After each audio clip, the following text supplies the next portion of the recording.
Welcome to Mission Evolution Radio Show with Gwilda Wiyaka, bringing together today's leading experts to uncover ever-deepening spiritual truths and the latest scientific developments in support of the evolution of humankind. For more information on Mission Evolution Radio with Gwilda Wiyaka, visit www.missionevolution.org. And now, here's the host of Mission Evolution, Miss Gwilda Wiyaka.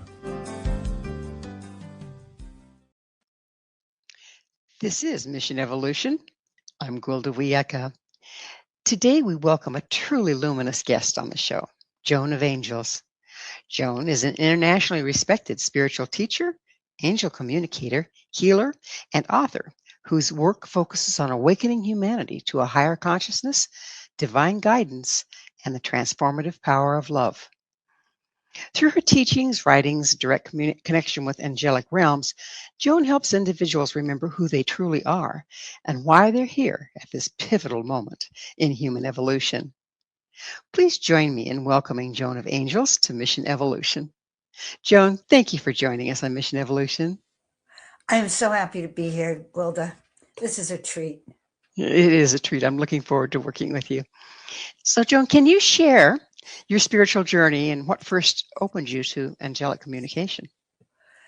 Wow, that is actually a really good question because it began a long time ago when I had lost everything. I lost my chiropractic office, lost my money, lost my house, lost everything.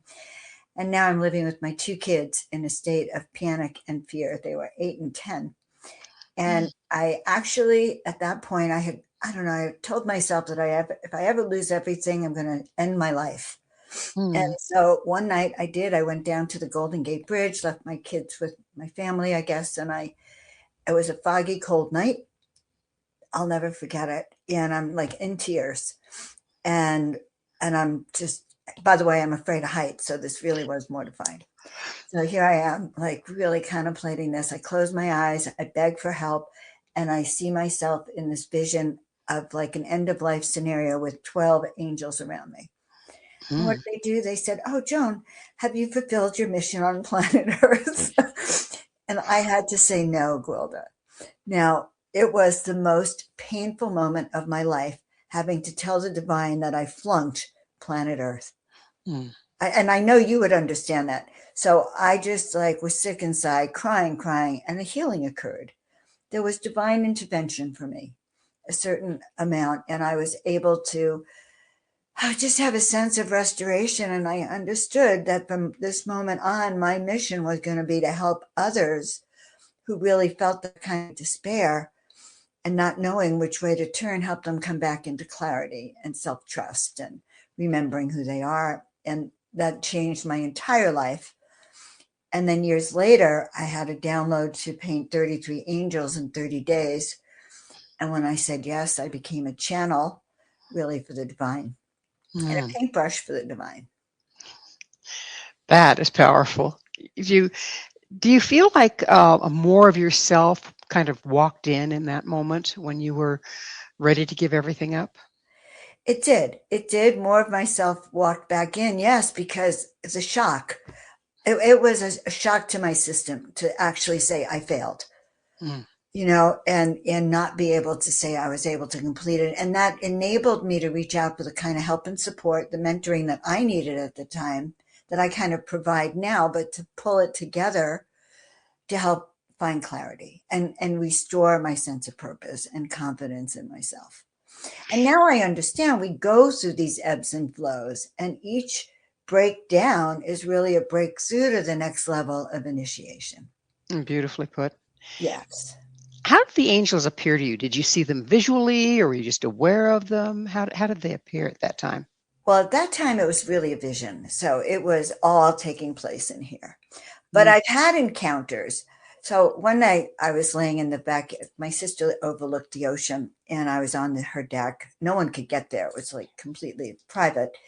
And I'm laying there by myself. It's nighttime and I feel a hand. I feel a touch like this. Delicate, gentle touch, but I'm supposed to be alone on that deck. And I panicked and I opened my eyes and right above me was a cloud with the most beautiful eyes and lips. I mean, I was in love. And I knew it was Archangel Michael. Actually, he reached out and he touched me. Mm, that's profound. How do you personally define the role of angels in human evolution? Oh, well, that's interesting. I think there's a lot of roles that angels have for people. Number one, angels have saved many people's lives. They intervene for some people at the moment where you would either die or live. And I've seen that. I've heard stories of that. And thank God that's not been my experience. But angels will intervene for people. So one thing that they do is they'll intervene.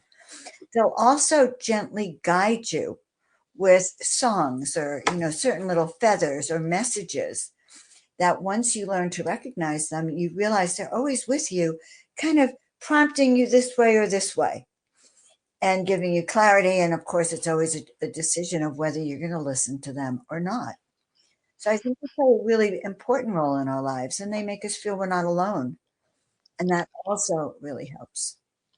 Do these signs that you're talking about, are they like omenology in ordinary reality, like a feather on the ground?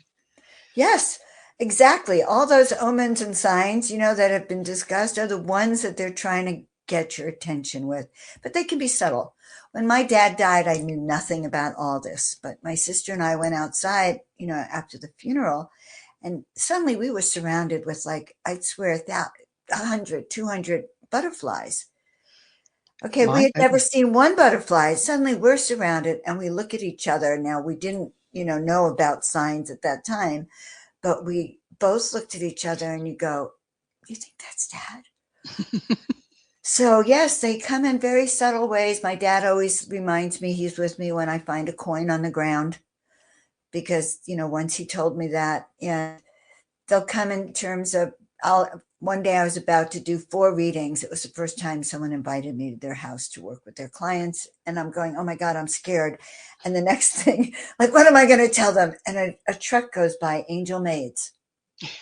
And you can't make this up. It's as if there's a divine synchronicity. Like, there's something that knows exactly the right time to send you that exact message. What distinguishes angelic guidance from intuition or inner knowing? Well, sometimes that's a great question. Sometimes it's your inner knowing. You just hear it as your inner knowing. Or other times I have heard it as a direct message, like go to chiropractic school. That was a direct message. And when you hear it, is it in your mind's ear rather Well, than just audio? I have different ways of hearing. So I'm also clairsentient. So I either have that knowing because I just know it and you can't convince me otherwise because my soul knows it. Or usually I get them here. But once in a blue moon, it's a voice. It's more than that knowing, it's that real voice. And if it's a group, which doesn't happen often, it comes in through the top. Is everyone capable of connecting with the angels, or is it a special gift? Everyone is capable of connecting to the angels. Okay, but we do all come with certain gifts that are more pronounced than maybe other people have. So for my entire life, I was told I had the gift of being a psychic, but I thought that was an ego thing. Didn't know it meant I was supposed to ever use it. But we do all have gifts, and it's a matter of starting to use your memory. You don't learn it, you remember it, because these are gifts we've had from before. We didn't come here naked. I believe we came here because we volunteered. We come and I tell my clients it's like having a clipboard with all of the skills you came down with, the mission you're supposed to do, and like the directions for I call it your soul blueprint. And all we need to do, and that all is a lot, is start to remember because they've wiped our memory out from day one. What do you think stands between most people and remembering? A lot of things. Number one, they're too busy.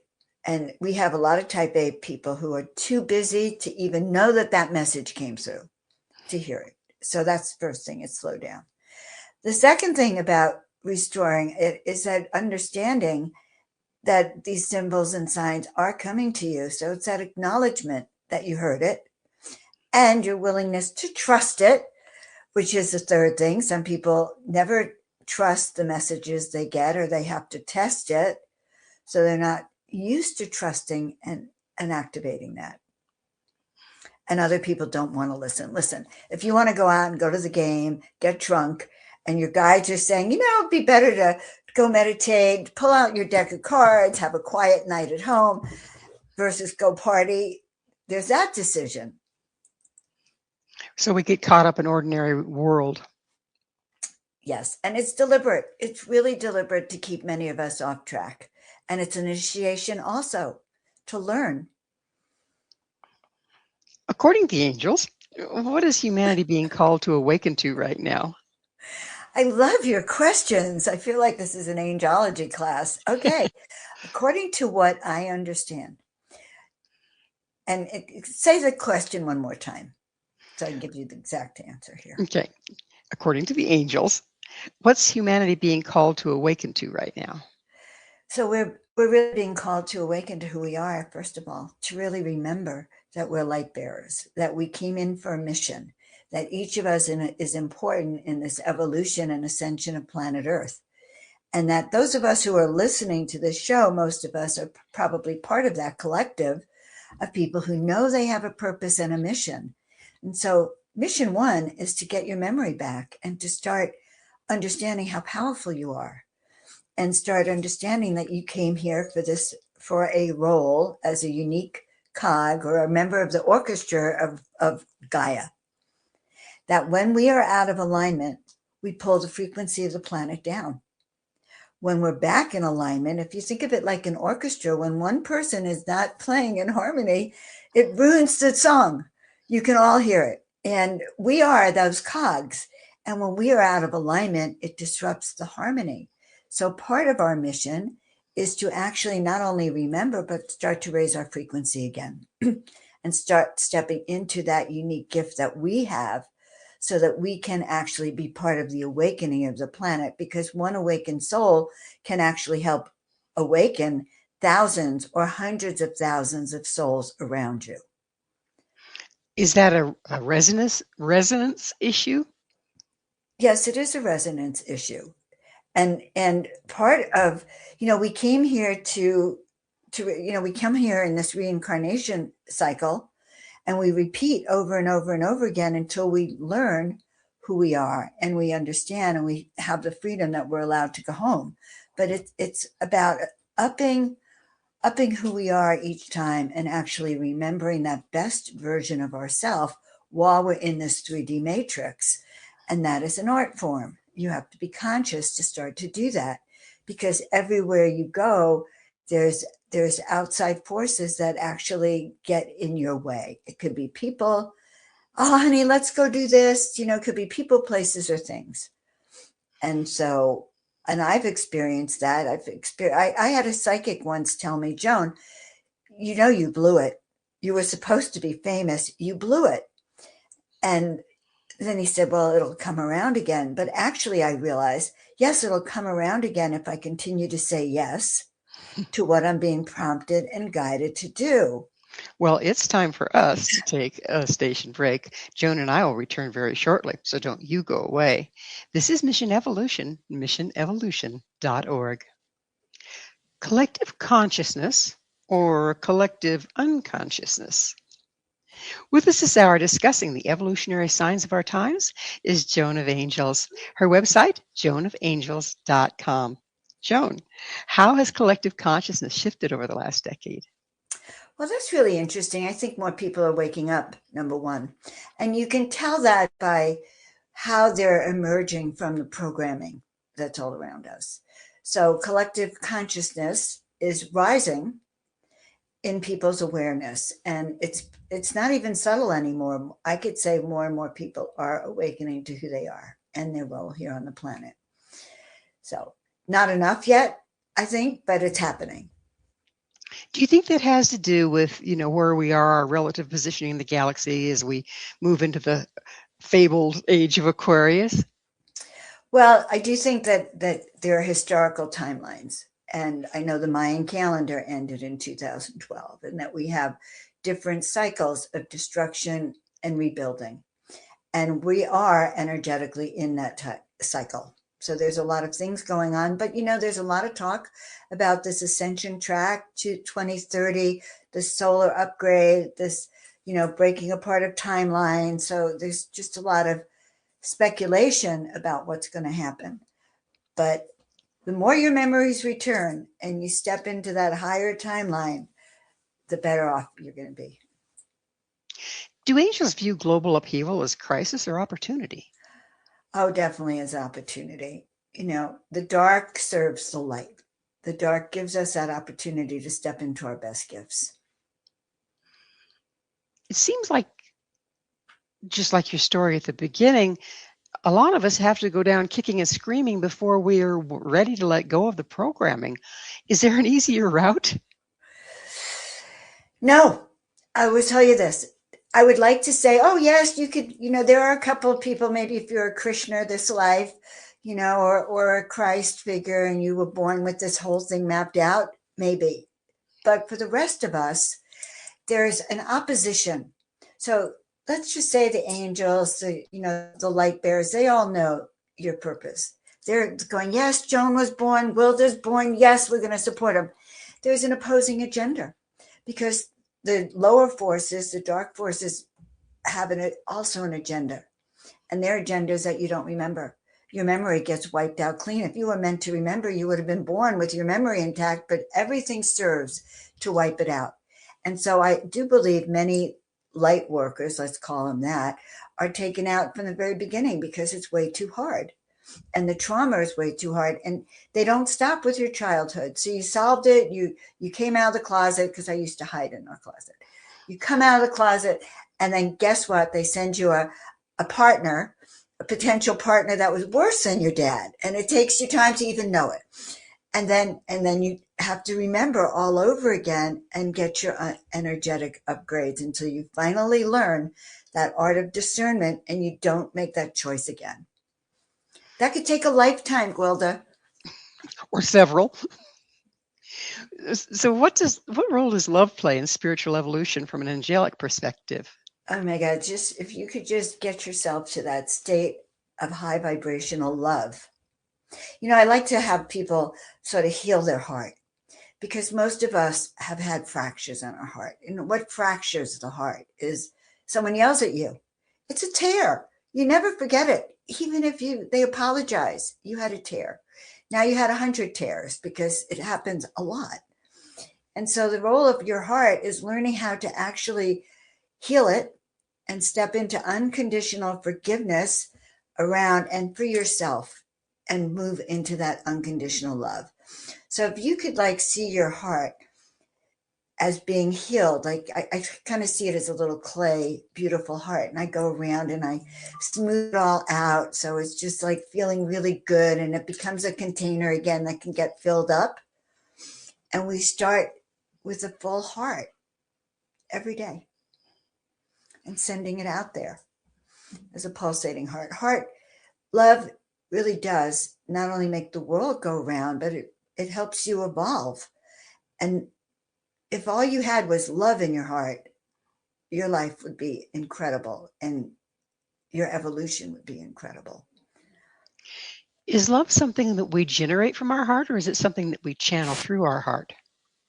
I think we channel it through, but we have to actually prepare our heart to receive it in a way and to send it out, to be I think that many of us, we may get it coming from here. And if it's a strong enough blast, you'll blast it out. If you have things in the way, you won't. How can people protect their energy while remaining spiritually open? And that's an even better question.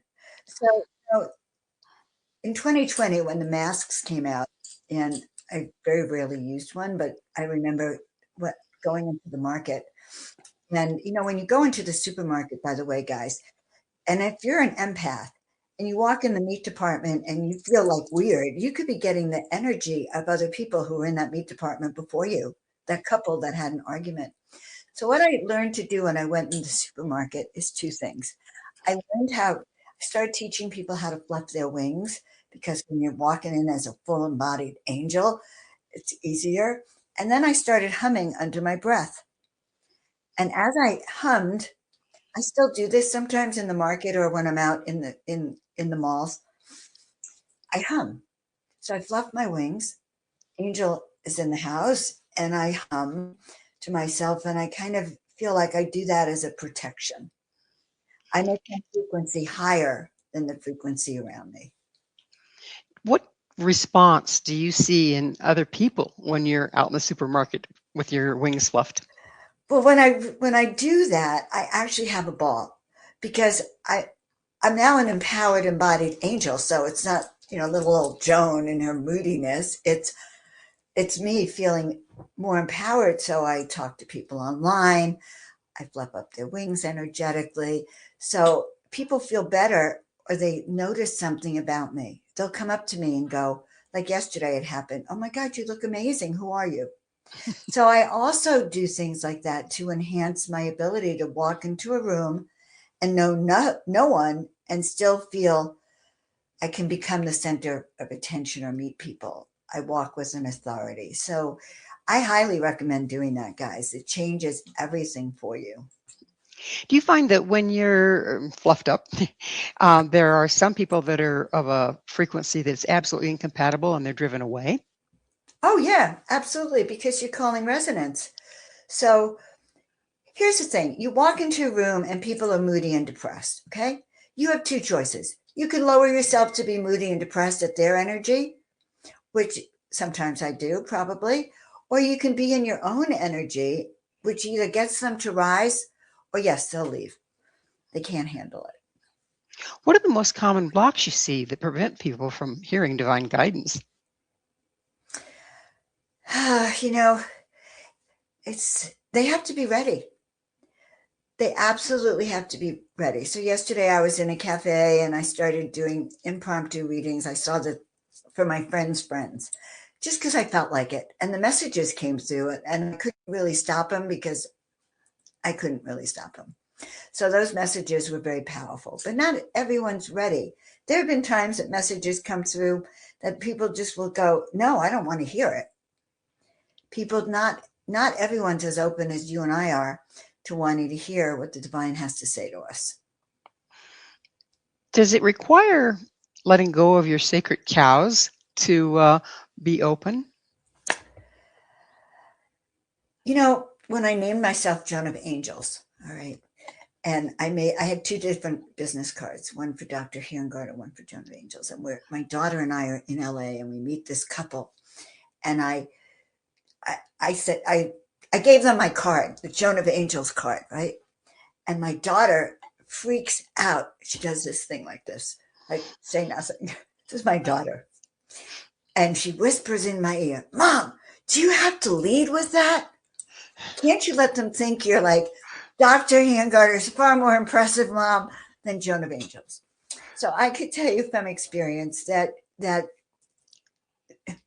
because our society has made it that only the quacks, the weirdos, are like call themselves an angel or a guru or a spiritual teacher or a shaman. Not all of that's accepted by, quote, normal society. So I find that I attract people who really are interested in knowing more about who they are. And if not, they go the other way. Or they might think I'm a nice person, but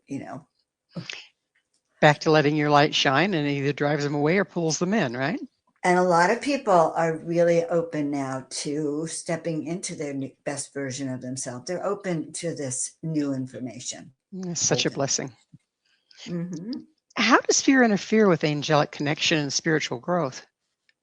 How does fear? Fear. Mm-hmm. Well, okay. So, I have a deck of cards. I play with them sometimes. Now, I could maybe pull it out on your show, but God forbid I was on a right, like the conservatives, the born again Christians, I'd be a demon or a witch. So different cultures have different philosophies about things that I may take for granted because my people are more like this. So the fear totally blocks the information? the fear will totally block them from hearing it, from I had one of my really closest friends that I actually read for all the time now. But the first time she met me, she was in total panic because she was told that you don't do readings with people. You don't do Akashic records. You don't do astrology or numerology. These are things I started doing at 10. They were part of my makeup because I was called to it. Can angels assist with physical healing, emotional healing, or both? They can assist with both. And, so interesting. When I got that call to paint 33 angels in 30 days, I put them all up in what now became the Angel Loft, and this book falls off the bookshelf that says your call for angelic assistance has been heard. And that was a direct response to my call for angelic assistance. It didn't come the way I wanted it to come. It came in having to work for it and paint and saying yes. But they are here for you if you put out the call in prayer or in asking. What's the angelic view of free will and human choice then? Well, we all have free will and human choice. Look, I told you the story of how his name was Lalo. He was a palm reader. I mean, he actually said, you blew it. You absolutely blew it. So I had free will. What was I doing with my free will? I certainly wasn't following that higher calling of what I was told to do, even though I had begged for it and everything. I missed all the signs because maybe it was inconvenient or too hard, or I didn't quite understand. So we are being tested all the time. The opportunities are offered, and understand, if you don't say yes today, you will get that opportunity again. Hopefully, like I'm still keeping my fingers crossed here. So if you don't get it the first time, they might hit you over the head with something the next time. Yes, you will get more opportunities because you have free will and divine, and that's what free will is. But just remember, just like me, my free will led me to the fact that I blew it. Well, it's time for us to take a station break. Joan and I will be right back to continue our discussion. Please stay right there. This is Mission Evolution, www.missionevolution.org. What if my child sees an angel? This is Mission Evolution, missionevolution.org. With us discussing communing with angels is Joan of Angels. Her website, joanofangels.com. Joan, how can parents help spiritually sensitive children thrive in today's world? I tell people to give your kid a cute little journal. You have this friend, draw them. Let me see what they look like. What are they telling you?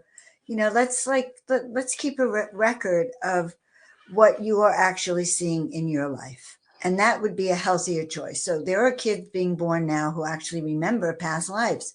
They're not crazy. Ask them what they see. Have them write it down, or write it down for them.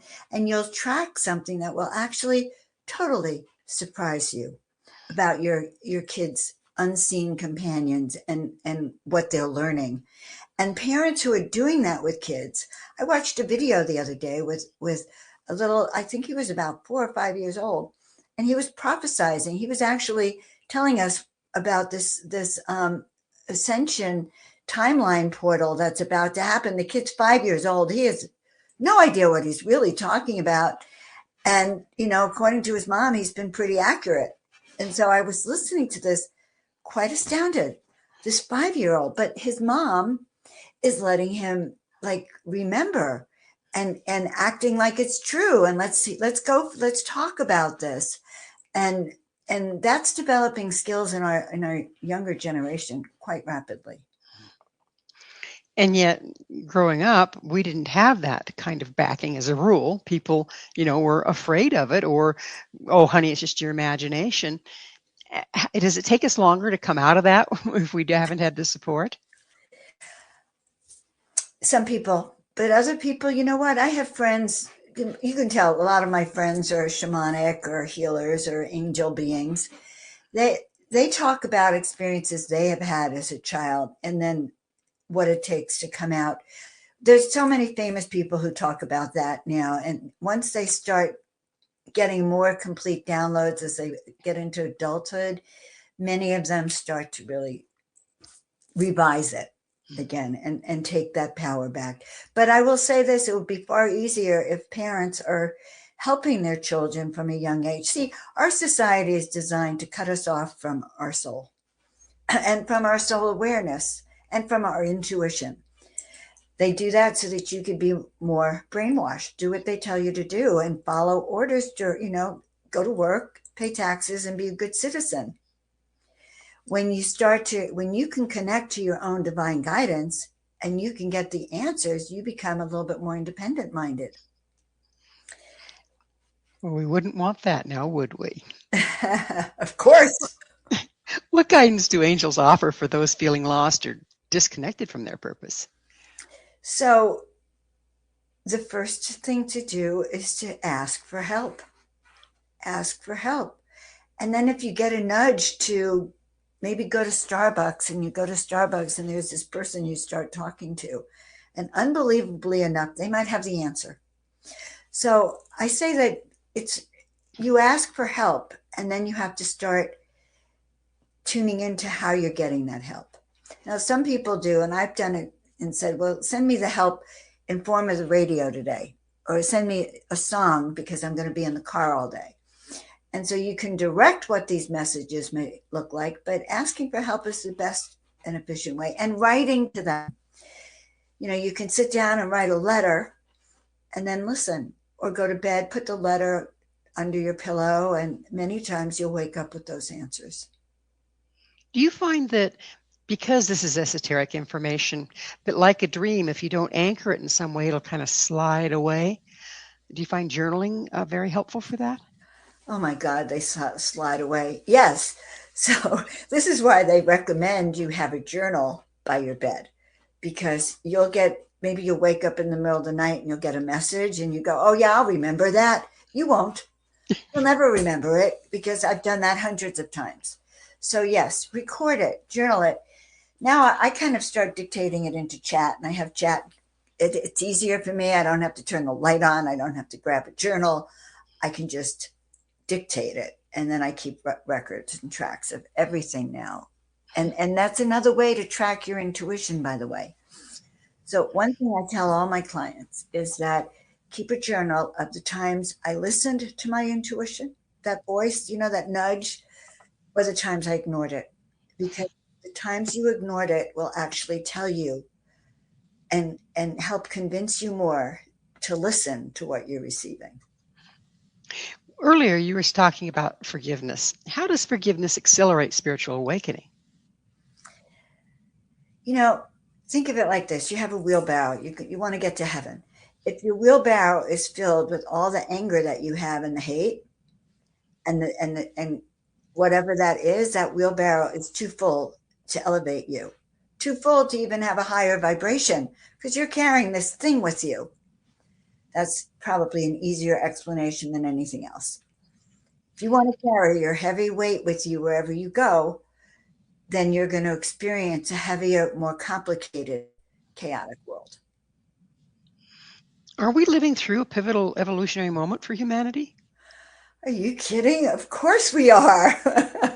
Ever since 2020, with global everything, a global illness, global recommendations, global vaccine, global messaging that's all around the world the same, people are waking up to becoming more powerful, and they're hearing. And yes, we are going to see changes that we never thought. We are going to see what we call the new earth. There'll be new methods of healing coming out, because people are discouraged with the Western way now. So you'll see more forms of healing. You'll see more forms of, and that includes herbs and machines and devices that can heal your body. You'll see new forms of teaching where it's going to stop, that may actually get the United States back into being, ranking high in our education, which is not memorization. It's having kids learn to think again. So you'll see that. You'll see, I think, more emphasis again on family and maybe on self-reliance, on growing your own food and learning your skills back again on the 3D world. So I think we're about to see a bigger change. Yes. How important do you think Earth connection is at this time? I mean, we've gotten so far away from it. We live on pavement. We look at screens. We go. We have lights at night and lights in the morning. We don't notice when the sun rises and sets. And I swear to gosh, half our kids don't know which direction the east is. What do you think we've lost in losing that Earth connection, and how important is it? Interesting, because in Australia they just banned kids under 16 from social media.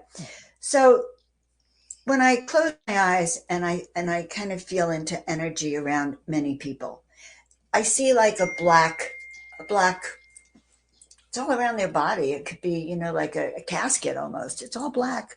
It's all this energy that keeps you encased. And many people have that. And that is a result of our phones, of the Wi-Fi. We're constantly being attacked energetically. And unless you have ways to protect yourself, that will also keep you from hearing your own inner wisdom. And all of this growth we talk about happens internally. Your angel's not going to necessarily walk up to you and take you aside and say, "Oh, yes, Gwilda, we've been waiting to talk to you." You get it through subtle messages and resonance and tuning into how you feel about A, B, or C and aligning your journey according to that. And that's a difference. So yeah, shut off your Wi-Fi at night. Shut off your phone when you go to sleep. Many people are now putting their phone in the other room and going back to having an alarm clock. Shock of all shocks because of that, because it interferes with your ability to know who you are.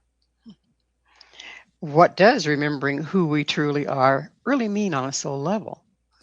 On a soul level, it remembers that you're more than just this third dimensional self. You're more than Gwilda and Joan that appears here on the planet. You have gifts, skills, you're tapped into another energy, and you're a frequency bearer. We are all energy carriers, we'll put it that way. So tuning into your soul vision is about having an access to the best version of yourself. Not your little 3D moping around or, falling, just falling out of alignment, but the you that really lives your best life, is of service, is in a good relationship with yourself and others, is successful in what you're doing and bringing in that love in the planet. How can a daily spiritual practice strengthen our connection to our higher realms? Well, first of all, how could it not, given all the things I've just told you about the planet itself? So many things here are designed to disconnect you from that feeling that we have, that feeling of love or that feeling of abundance, that tuning in to yourself. So every day, a practice could be to ask yourself on a scale of 1 to 10. I call this the discernment scale. 0 is you're turned off, and 10 is you're turned on, happy. And 5 is neutral. On a scale of 1 to 10, what's my vital force today? On a scale of 1 to 10, how aligned am I with this soul vision that I may or may not know about? And you ask and your body will tell you. Do you think that tuning in more to your authenticity helps you carry the frequency you came to carry? Yeah, of course. Of course it would, because you're being your authentic self. When you're your authentic self, everything you say resonates and hit. When you're in a fake self of yours, trying to please everyone, or people can feel it, you're not going to get the results that you want. You drive people away. What role does gratitude play in expanding our consciousness? That thank you, bring me more. Thank you, bring me more. Thank you, bring me more. Gratitude is everything. They say that gratitude is the fuel for miracles. So if you want more miracles and step in the miraculous, be appreciative of what you have. How do you personally stay grounded while working in these higher dimensions? Oh, well, sometimes I don't. I want to have true compassion. I love working in these higher realms. And that really is my happy place. But unfortunately, then I'll trip, I'll fall or whatever. So I come down enough to pay attention now to my surroundings, the people I'm with. And actually, we have a 3D life here. You have a home, you have a family, you have a car, you have things you need to maintain here. And all of that is imperative to actually even be able to be in a higher dimension, because nothing is worse than having your higher dimensional plan and then suddenly your car is broken down or your body has broken down. So honestly, the challenge is, how do you eat and stay healthy so that you can always be ready? And if we aren't healthy and ready, we can't bring this frequency through anyway, can we? No, and then you'll have to wait till next time.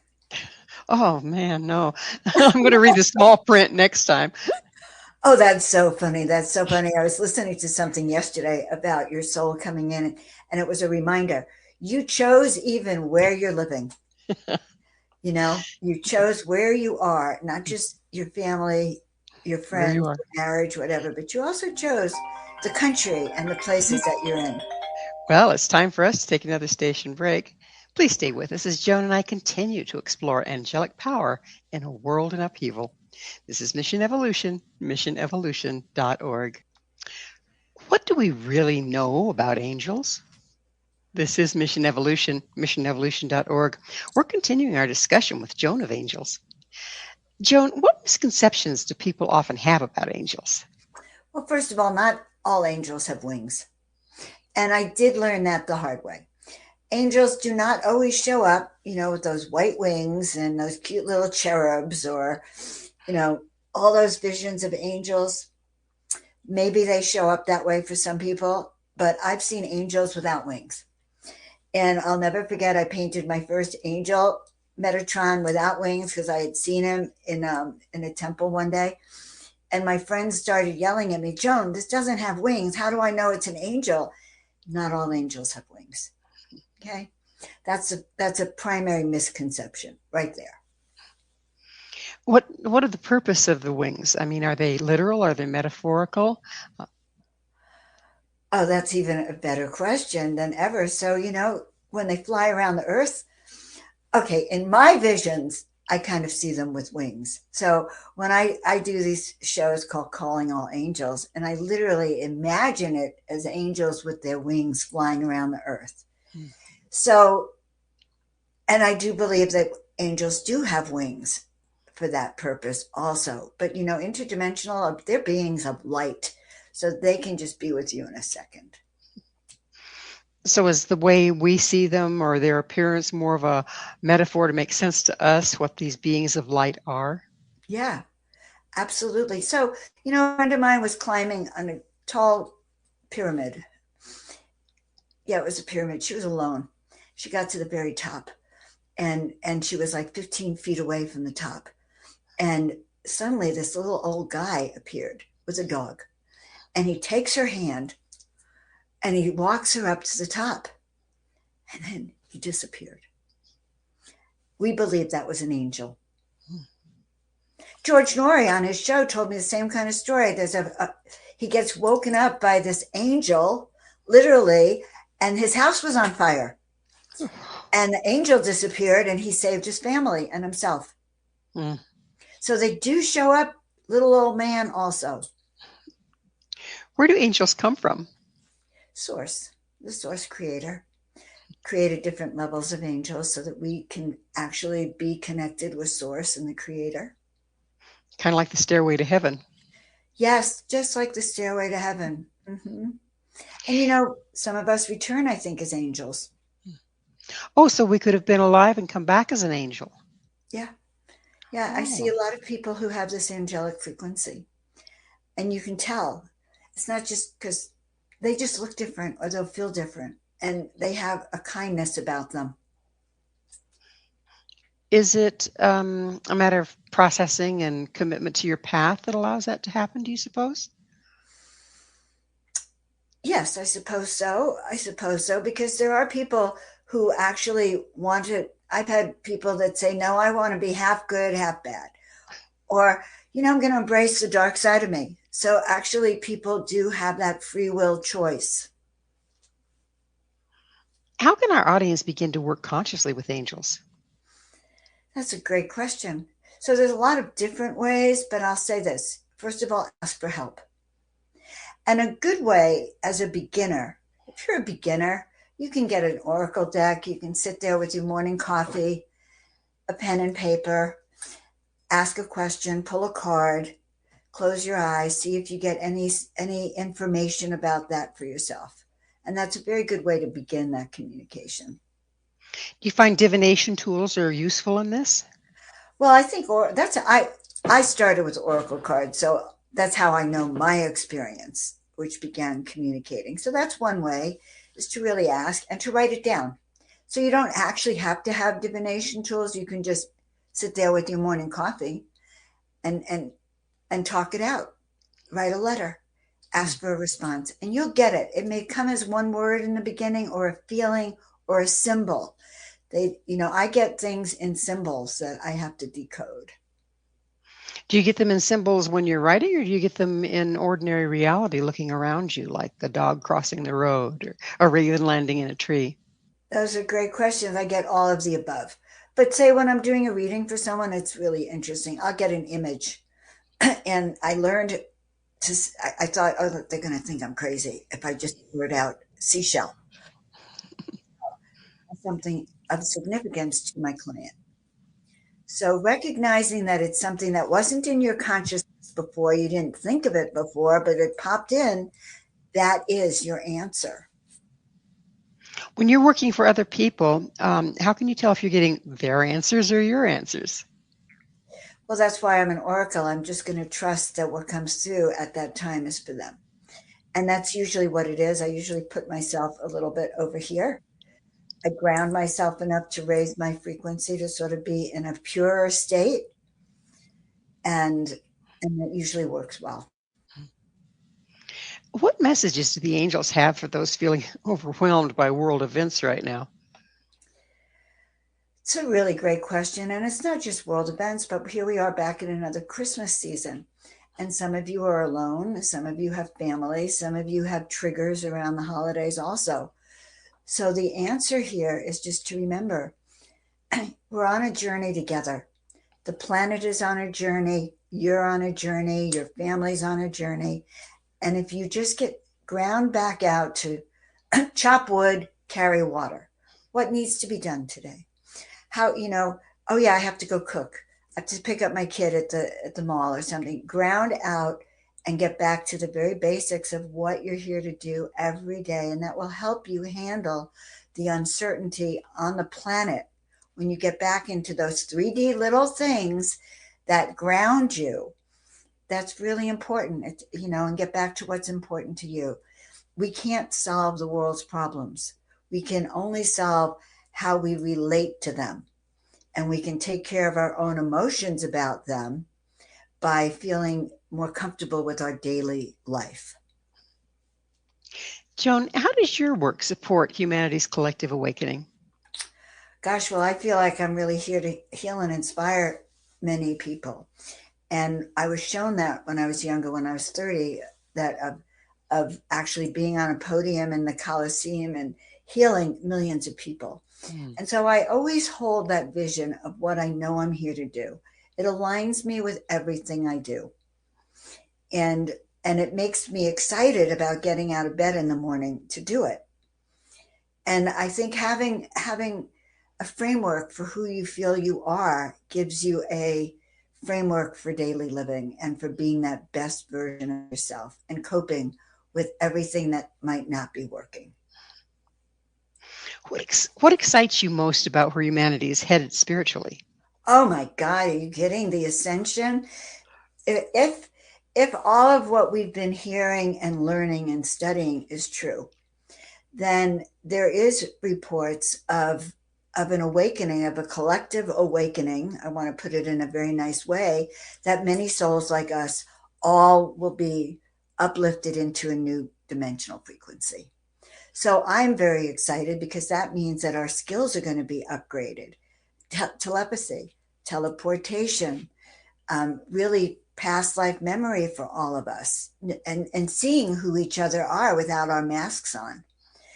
And I think what we're going to experience is an upgrade in healthcare, on a practical level, upgrade in the school systems for our kids, an upgrade in the way countries might treat each other as opposed to the warlike nature that we're having. What happens to those that don't participate, that don't tend to their interior frequency? Again, it's a choice. It is absolutely a choice. Like, I get up every day and I give gratitude to my life. There are people that will never do that, and they get to stay in that stuck frequency where they are. I can't tell you where that is at this moment, but they're going to stay stuck. But you have a choice, all of you, of do you want to stay entrapped in your belief systems that are holding you frozen, or do you want to expand? With this coming upon us, and I think a lot of us sense it, it's pretty easy to want to make sure that all the people that we love and care about come along. What do you have to say about that? Oh my God, I pray for that, love, because my kids, honestly, finally, my daughter asked me this year, Mom, what does 1111 mean? I keep seeing it. When I tell her the answer, she's not interested, and I give her some crystals, and I just, have her wear them. But once in a blue moon now, she'll reach out to me. So when we have loved ones that don't resonate with where we're going, they're still our family. We still love them. You still fluff their wings, fix their hair, whatever you do to love them. But you also have to honor their free will choice. And I guess maybe we don't really know what their path is and their ultimate expression, do we? No, and they're not going to just be like us just because we're like this. Maybe they shouldn't. We're like this. Maybe they need to be something else. Well, I suppose it's optional, guys. So, Joan, if the angels could leave us with one essential message, what would it be?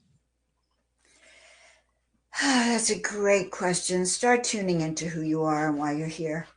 Ask to be able to step into that best version of yourself, to be able to see it. Ask to have your wings fluffed. Ask to experience what it's like to be in a fifth dimensional frequency. And this isn't the usual answers that I usually give, but that's what I'm being told. So as you go through this Christmas holiday season, because I know this is live, and as you go through this upcoming year, understand that you have the ability to manage your life by chopping wood and carrying water, and by getting back to the essentials. You can always kind of energize yourself, and remembering why you're here, you'll be able to navigate this next period of time. Well, it's that time in the show, Joan, when I get to ask you, what's your mission? Oh my God, my mission is to help remind each and every one of you who you are, why you're here, what your best gifts are, and how to activate them. Well, a fine job you're doing of it, too. If you want to give us one key on how to access our gifts, what would be the first step? So I ask to be shown what your gifts are. And you already know it. If you're listening to this, I can already tell. You probably have compassion in there. You probably are an intuitive or an empath. Start listening to the messages you get, because you are still getting messages all the time. Break them down. Write them out. Well, Joan, unfortunately, we are out of time. Thank you so much for sharing your profound wisdom, compassion, and insights with us today. Thank you so much. And guys, reach out if you really have any desire to go further and knowing who you are and clarity with your soul vision. I offer a complimentary session, so we really look at where you are and where you could be. Joan's work reminds us that we're never alone, that guidance, love, and support are always available when we choose to listen. For our audience who wish to learn more about Joan's teachings, books, and angelic work, please visit www.joanofangels.com. This has been Mission Evolution with Gwilda Wiyaka, where consciousness meets purpose and awakening becomes action. For more information or to enjoy our past archived episodes, visit missionevolution.org. But please be sure to join us again right here next time, where this mission will continue, bringing information, resources, and support to an evolving world.